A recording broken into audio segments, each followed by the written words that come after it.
For centuries, the Orion Dominion believed it had accomplished what no empire had ever achieved. Earth was gone. Its oceans had boiled into clouds of steam, its continents reduced to glowing scars by planet-cracking weapons, and every known human colony had been hunted across the stars until the last emergency beacon fell silent. The Galactic Council accepted the official report without question. Humanity was extinct. Museums displayed broken human armor beside plaques describing the last Death World species. Alien children learned about humans as a cautionary tale of pride and resistance. The Orion Emperor held a yearly celebration called Victory Day, honoring the fleet that had supposedly erased the most dangerous civilization the galaxy had ever known. For nearly 200 years, no human voice was heard, no human ship appeared, and even those few who had once feared humanity slowly convinced themselves that the legends had been exaggerated. Peace settled over the galaxy, not because justice had prevailed, but because everyone believed the strongest defenders were finally gone. Yet deep beyond the edge of mapped space, hidden inside a dark nebula where no sensor could penetrate, another story had been unfolding. Long before Earth's fall, a classified contingency known only as Exodus Omega had quietly departed. It was not a refugee convoy or an evacuation fleet. It was humanity's final insurance policy. Hundreds of city-sized arc ships carrying the finest engineers, scientists, soldiers, and millions of civilians, escorted by experimental dreadnoughts equipped with technology the rest of humanity had never even known existed. Their orders were brutally simple. If Earth fell and every communication ceased, they were never to return until they possessed the strength to guarantee humanity would never face extinction again. Admiral Elias Mercer had watched Earth's final transmission as a young captain. He had heard the desperate voices fade into static, while the stars themselves seemed to mourn. Many aboard wanted revenge immediately, but Mercer refused. "If we die today," he had said, "humanity truly ends. We survive first. Justice comes later." Those words shaped generations. The hidden fleet disappeared deeper into unexplored space, where ancient gateways led to forgotten systems untouched for millions of years. There, humanity found impossible resources. Dying stars wrapped in artificial megastructures, abandoned factories built by civilizations older than recorded history, libraries containing technologies that manipulated gravity, time, and quantum energy. While the Orion Dominion celebrated victory, humanity rebuilt itself in silence. Decades became centuries. Children were born never having seen Earth except through holograms. They grew into scientists who transformed asteroids into living cities and constructed shipyards orbiting black holes. Entire suns became power plants feeding colossal fleets unlike anything the old galaxy had imagined. Every citizen learned Earth's history. Every classroom ended each lesson with the same promise. We do not seek revenge. We seek a future where no empire can ever erase another people again. The fleet became an entire civilization moving among the stars, united not by territory, but by memory. Artificial intelligences worked beside human commanders. Quantum forges produced vessels kilometers long in mere weeks, and soldiers trained with weapons capable of bending space-time itself. Admiral Mercer grew old, then entrusted command to his daughter Sophia Mercer, who inherited not only his fleet but also his burden. She often stood before the preserved flag of Earth inside the flagship Resolute Dawn, wondering whether returning would mean repeating the endless cycle of war or finally ending it forever. Then everything changed. An automated probe, forgotten for centuries, finally completed its journey from the old galaxy. Its damaged memory contained horrifying news. The Orion Dominion had not stopped with humanity. Believing themselves unstoppable, they now enslaved weaker civilizations, harvested planets for resources, and executed any species showing signs of military innovation. Entire cultures disappeared exactly as humanity once had. The Council had become little more than a puppet government approving imperial decrees. Sophia watched millions suffer through archived recordings and realized silence was no longer protecting peace. It was enabling tyranny. She gathered the fleet commanders inside the Hall of Remembrance, where the names of every lost human settlement covered walls stretching for kilometers. "We left to ensure humanity survived," she declared. "Now humanity survives. The question is whether we deserve that survival." The answer echoed through the chamber as one voice: "We return." Across thousands of hidden systems, dormant shipyards awakened simultaneously. Titan-class carriers emerged from stellar foundries, Planet-sized logistics stations deployed endless supply convoys. Drone swarms darkened the light of entire moons.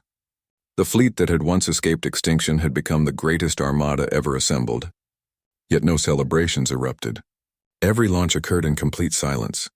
Each crew member carried the knowledge that they were sailing toward the ghosts of home. Weeks later, long-range sensors across civilized space detected impossible readings approaching from the galactic rim. At first, astronomers dismissed them as instrument failures because no fleet could generate that much energy. Then observation stations vanished one after another without broadcasting distress signals. Entire sectors simply went dark. Panic spread through the Dominion. Emergency councils convened. Admirals insisted no known enemy possessed such capability. Then the first transmission arrived on every frequency in the galaxy. "This is the United Human Fleet. We have returned." The message lasted only 6 words, yet civilizations froze in disbelief. Museums emptied as historians stared at relics they suddenly realized belonged not to a dead race, but to survivors. Elderly veterans who had fought beside humanity wept openly. The Orion Emperor laughed.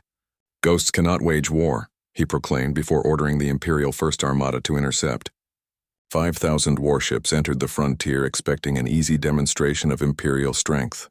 Instead, they encountered a formation stretching farther than sensors could measure. Human vessels maintained perfect silence while impossible gravitational fields surrounded each ship. The Imperial Admiral demanded surrender. Sophia Mercer answered calmly. 200 years ago you mistook mercy for weakness. Today you mistake memory for extinction." The battle lasted less than 11 minutes. Human interceptor drones disabled enemy communications before the first Orion weapon fired. Quantum lances pierced battleships without explosions, folding them harmlessly into containment fields rather than destroying their crews. Gravity wells immobilized entire formations. Artificial intelligences hacked navigation systems in seconds.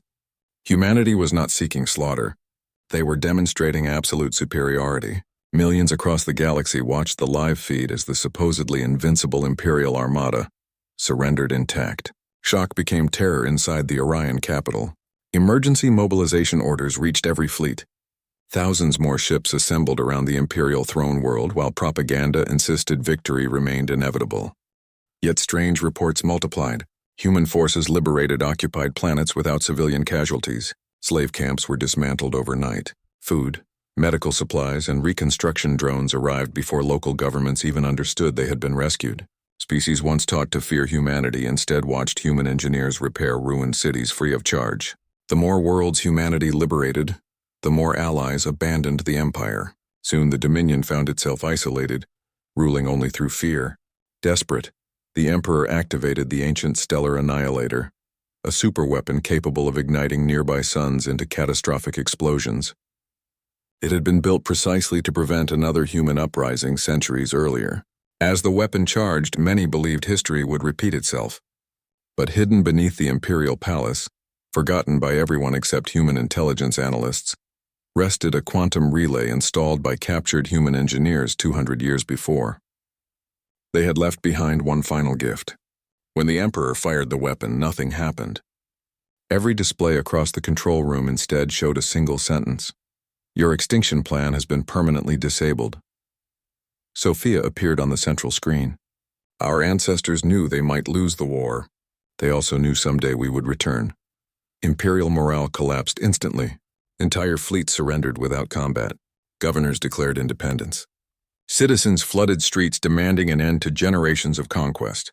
Finally, the Emperor attempted escape aboard his personal flagship, but resolute dawn intercepted him above the ashes of Earth itself. For the first time in centuries, human ships entered the orbit of their destroyed homeworld. Silence filled every bridge as shattered continents rotated beneath them. Some crew members cried openly. Others simply stared. Sophia transmitted one final message to the Emperor. "Look carefully. You believe these ruins were proof of your victory. They are proof of your failure. You destroyed a planet but could not destroy an idea." The Emperor surrendered without another word. In the months that followed, the Galactic Council was rebuilt under entirely new principles. No civilization would ever again possess unchecked military dominance. Every species, regardless of strength, received equal representation. Humanity rejected calls to establish an empire despite commanding the largest fleet in history. Instead, they dismantled much of their wartime arsenal, transforming massive shipyards into centers for exploration, medicine, and planetary restoration. Earth itself remained untouched, preserved forever as a memorial to every civilization lost to hatred and arrogance. Pilgrims from across the galaxy visited its silent surface, where a single monument overlooked the ruined horizon. Inscribed upon it were the words spoken by Admiral Elias Mercer centuries before: "Survive first. Justice comes later." Historians would forever remember the conflict not as the Second Human War, but as the day extinction failed. The Orion Empire had counted every human dead, believing history belonged to the victors. Instead, one hidden fleet returned carrying not only humanity's survival, but a future where no empire could ever decide who deserved to exist.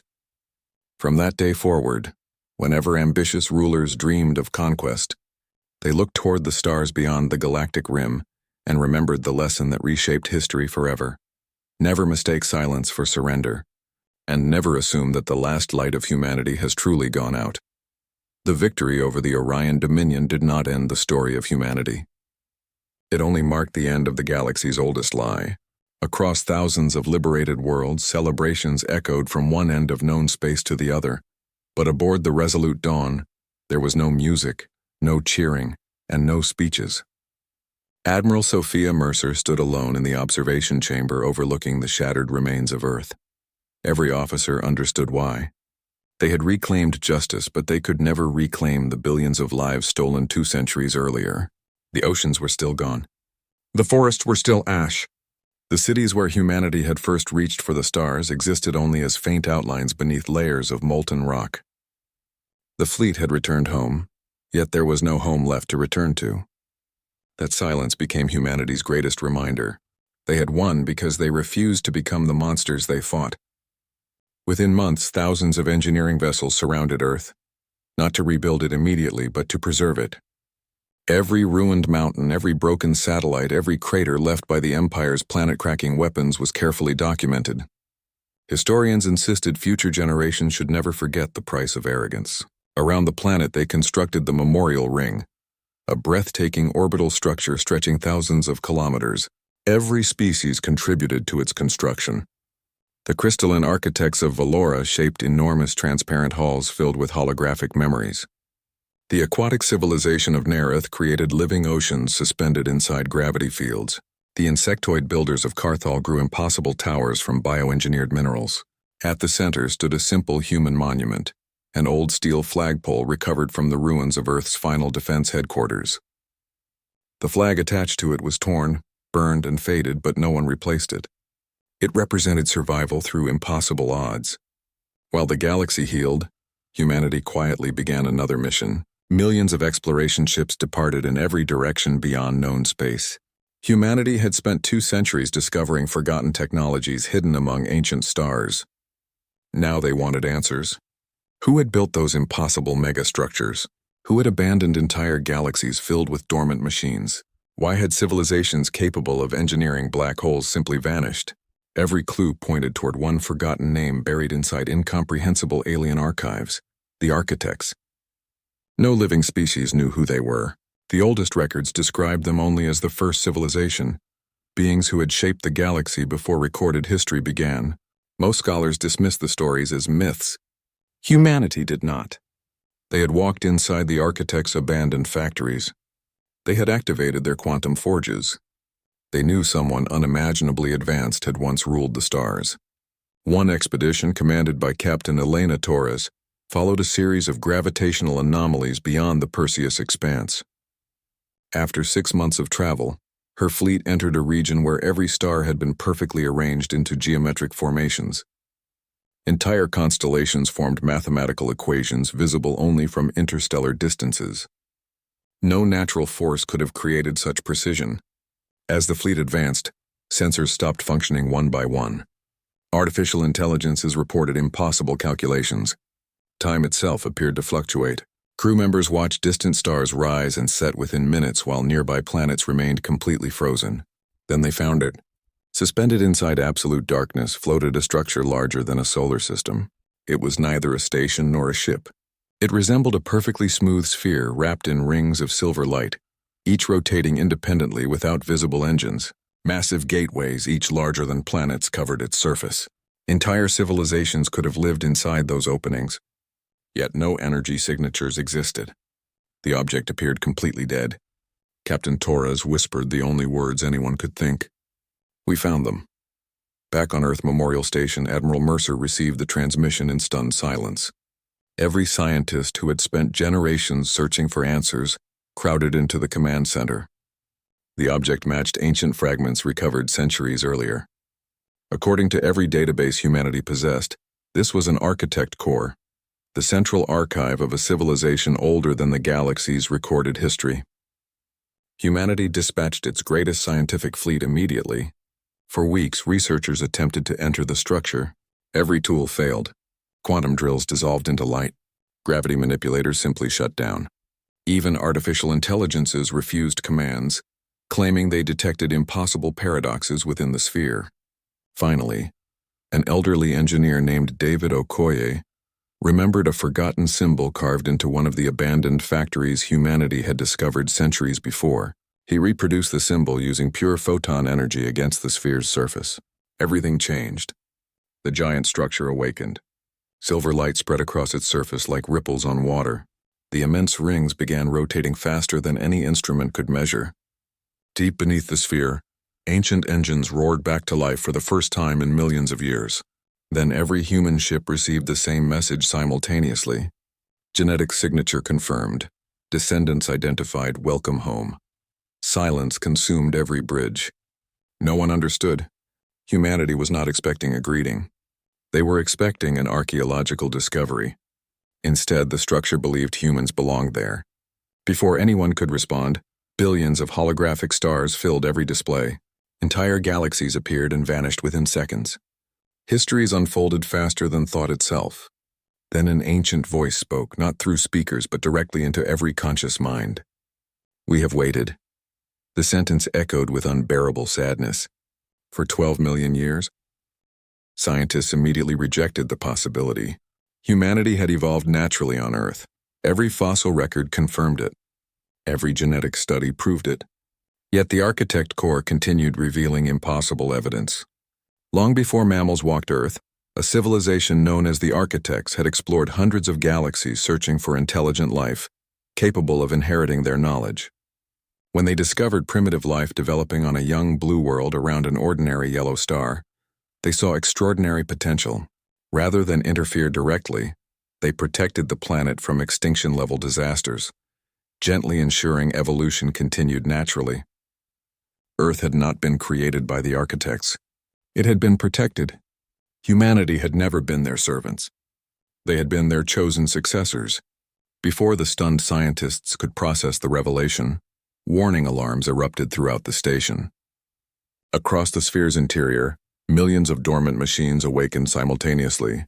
Most appeared harmless. One did not.